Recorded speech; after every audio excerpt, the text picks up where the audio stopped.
Come in sir? Yes please do. Thank you sir. बैठिए। नमस्ते sir. नमस्ते। बैठिए बैठिए। Thank you sir. आपका नाम रवि सिहाग है? जी सर। रवि, थोड़ा सा अपना परिचय दीजिए हमें, ताकि हम सब आपके बारे में इतना जान लें कि आपसे बात कर सकें। और हम चाह रहे हैं कि आपसे उन मुद्दों पर ज़्यादा बात करें जिन पर आप इंटरेस्टेड है बात करने में। तो आप ये भी बताएं कि किन विषयों में आपकी रुचि ज़्यादा है बात करने में। सर, मेरा नाम रवि कुमार सिहाग है। मैं राजस्थान के गांव तीनडीएम, जिला श्रीगंगानगर का निवासी हूँ। मैंने अपना ग्रेजुएशन पॉलिटिकल साइंस, इकोनॉमिक्स और इंग्लिश लिटरेचर से किया है।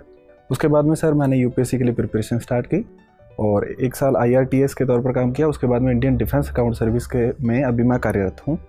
और सर मेरी hobbies high intense interval training, workout करना और small scale farming experiment, agriculture के विषय पर मैं ज़्यादा रुचि रखता हूँ सर। आप IRTS में थे और आपने वो छोड़ के IDAS को चुन लिया। जी सर। ये बहुत अजीब सी बात नहीं लग रही सुनने में?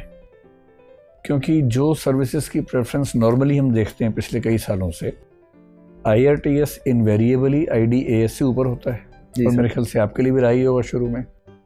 तो फिर IRTS होने के बाद IRTS से रिज़ाइन करके IDAS को चुनना, डिफेंस अकाउंट्स को चुनना, ये एक प्रैग्मेटिक फैसला था, सर्विस ओरिएंटेड फैसला था, या कुछ और निहितार्थ हैं इसके पीछे?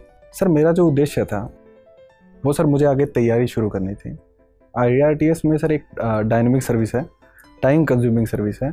उसमें सर मैं अपनी प्रिपरेशन को जारी नहीं रख पाता। तो इसलिए सर लागत लाभ विश्लेषण के आधार पर और इंडियन डिफेंस अकाउंट सर्विस के प्रोफाइल के बारे में पढ़ा, तो सर मुझे अच्छे इसमें प्रोस्पेक्टस लगे। तो इस वजह से सर मैंने ये सर्विस ज्वाइन की थी। तो बेसिकली आपने IDAS इसलिए चुना कि टाइम आराम से मिल जाता है, काम कम करना पड़ता है और मैनेज हो जाता है। जी सर। तो ये बात सही साबित हुई उस सर्विस में आने के बाद? जी सर, ये बात सही साबित हुई है सर। मैं इस बार का मेरा मेंस अच्छा गया है और अभी मैं इंटरव्यू में हूँ, तो मैं मानता हूँ कि मैंने सही फैसला लिया था। तो अभी आप ट्रेनिंग पे हैं या सर्विस में आ चुके हैं? जी सर, मैं सर्विस में आ चुका हूँ, अभी ट्रेनिंग पे हूँ। मतलब ट्रेनिंग जो एकेडमी की है उसमें है या अभी ऑन द जॉब ट्रेनिंग में चले गए हैं? सर मैं ऑन द जॉब ट्रेनिंग में हूँ, अभी PCDA वेस्टर्न कमांड के अंडर में ऑन द जॉब ट्रेनिंग। कहाँ पोस्टेड हैं? सर चंडीगढ़ में। चंडीगढ़ में। ये बताएं कि रेलवे में बहुत समय तक एक समस्या चलती रही जिसको हम डिपार्टमेंटलाइजेशन या कंपार्टमेंटलाइजेशन बोलते हैं। इसमें दिक्कत थी कि रेलवे अकाउंट्स के लोग, रेलवे पर्सनल के लोग, रेलवे जो बाकी सर्विसेज हैं, ट्रैफिक के लोग या इंजीनियरिंग सर्विसेज के लोग, उन सब में इतना गुटबाजी होने लगी कि रेलवे के लिए मैनेज करना मुश्किल हो गया। तो फाइनली एक फैसला हुआ कि हम इन सब सर्विसेज को मर्ज करके, पुलिस को छोड़ के, RPF को छोड़ के IRMS बना देते हैं, रेलवे मैनेजमेंट सर्विस बनाते हैं, जो कि बन भी गई है। इस बार से वो उसकी वैकेंसीज भी आ गई हैं। आपको नहीं लगता कि डिफेंस में भी ऐसा कर देना चाहिए? डिफेंस अकाउंट्स, डिफेंस एस्टेट्स और फिर आर्म फोर्सेस हेडक्वार्टर सर्विस, इन सब की क्या ज़रूरत है अलग अलग? एक ही क्यों ना कर दें इन सबको?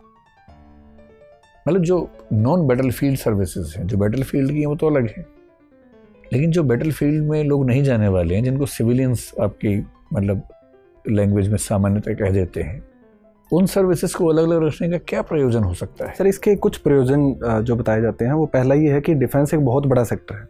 रेलवे भी बड़ा सेक्टर था, लेकिन रेलवे का बजट पिछले कुछ दशकों से क्रमिक रूप से घटा है।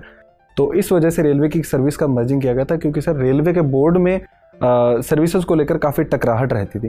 तो प्रतिभा के आधार पर बोर्ड में चयन नहीं हो पाता था। 1905 से जो बोर्ड चल रहा था उसमें सुधार अपरिहार्य हो गए थे। डिफेंस के स्तर पर सर ये बातचीत चल रही है कि डिफेंस की सर्विसेज को मर्जिंग किया जाए। उसमें एक मुख्य मुद्दा है कि जो अकाउंटिंग सर्विसेज है उनको मर्ज करने का मुद्दा भी शामिल है। उसके अलावा जो स्टेट सर्विस है उसमें भी डिफेंस पर्सोनल्स का कहना है कि उसमें जो डिसीजन लेने की पावर है वो आर्मी पर्सोनल्स को दी जाए, ताकि जो निर्णय हैं वो त्वरित रूप से लिए जाए। सर इसके आगे जो भी संभावनाएं हैं वो आगे देखनी पड़ेगी कि किस प्रकार। तो आपकी राय में Indian defence account service, Indian civil account service, Indian railway account service, इन सब को मर्ज कर दें और ऑडिट अकाउंट्स को भी शायद इनके सब के साथ मर्ज कर दें, वो ज़्यादा अच्छा उपाय है, या डिफेंस की सर्विसेज को आपस में मर्ज करना बेहतर है? क्योंकि इसका भी लॉजिक समझ नहीं आता। जब सिविल अकाउंट्स है ही आपके पास, उसी कुछ लोग रेलवे में चले जाएं, उसी कुछ लोग डिफेंस में चले जाएं। जब बाकी सारी मिनिस्ट्रीज़ में सिविल अकाउंट्स के लोग जा सकते हैं, तो इन 2 मिनिस्ट्रीज़ में ही ऐसा क्या है कि वहाँ अलग सर्विस चाहिए? सर जहाँ तक अकाउंटिंग सर्विसेज को मर्जिंग करने की बात है, वो मर्जिंग हो सकती है, लेकिन कुछ व्यावहारिक समाधान इसके लिए करने होंगे। जैसे कि सर डिफेंस में जो कोड हेड्स हैं वो बहुत अधिक हैं। इसमें 2 प्रकार के मैनुअल्स हैं, उसमें कोड हेड की संख्या हज़ारों में है। ठीक है। और सिविल अकाउंट्स में कोड हेड कम इस्तेमाल किए जाते हैं। वो तो मर्ज हो जाएंगे आपस में। सर उसको PFMS के साथ इंटीग्रेट करना इसलिए भी मुश्किल है क्योंकि राष्ट्रीय सुरक्षा का मुद्दा है। और इसमें सर ऑनलाइन करने में डिफेंस सर्विसेज की ओर से कुछ आपत्तियां जताई गई है कि इसको ऑनलाइन करेंगे तो साइबर सिक्योरिटी के फ्रॉड्स हैं वो जो थ्रेट हैं वो इसमें दिखाई दे सकते हैं। तो अभी डिफेंस अकाउंट्स में आप साइबर लेवल पे बिल्कुल नहीं जाते हैं? सर कुछ पेपर पे होता है? सर काफ़ी हद तक अभी पेपर पे काम चल रहा है, लेकिन अभी जो हैदराबाद में इंडियन जो टेक्नोलॉजी सेंटर है वहाँ पर उन्होंने एक प्रबल विकसित करने की ओर बढ़ रहे हैं। आर्म्ड फोर्सेस की तरफ से इसमें सहमति जताई गई है, उस पर अभी काम चल रहा है। उसके अलावा सर पेंशन के स्तर पर डिजिटलाइज किया गया स्पर्श प्लेटफॉर्म है और अकाउंटिंग स्तर पर ट्यूलिप प्लेटफॉर्म पे अभी काम चल रहा है। ठीक है। तो इसका मतलब ये हुआ कि आपकी राय में अकाउंट सर्विसेज को मर्ज करना ठीक नहीं होगा, लेकिन वैसे डिफेंस सर्विसेज को मर्ज करना बेहतर उपाय हो सकता है। सर अकाउंट सर्विसेज में भी मर्जिंग हो सकती है, लेकिन उसमें सर ट्रेनिंग के स्तर पर और अधिक अच्छे से सारी अकाउंट सर्विसेज को ट्रेनिंग जो मॉड्यूल है उसमें बदलाव करने होंगे। उसके अलावा जो कोड हेड है उसको जो सिविल के कोड हेड है उसके साथ मर्जिंग करने के लिए कुछ उपाय करने होंगे। उसके बाद में